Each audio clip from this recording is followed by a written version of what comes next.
Hi guys, welcome back. This is Nick here with Impeccabilities, powered by Kaizink.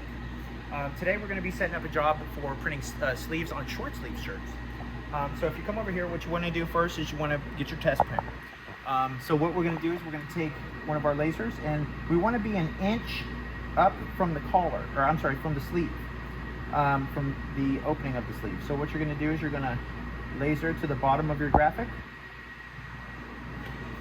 and we want to be an inch. So I'm going to go ahead and remove that. And what I can do here is I can just make an inch, have an inch mark, put that to the edge, and then I'm just going to bump my ruler up until I have an inch spacing right there. And then to complete all of them, all I'm going to do is take my laser and I'm going to line that up to the blue mark there.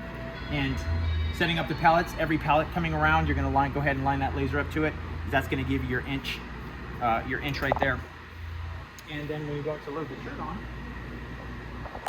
so we're loading the shirt on, and want to make sure these guys are locked into place prior to loading your shirt. You're just going to go ahead and slide that in, and we're going to always pull just a little part of the sleeve off there, giving us our inch buffer, knowing that this is the bottom of our graphic, so we're going to be an inch up from the bottom of the sleeve. Thanks guys.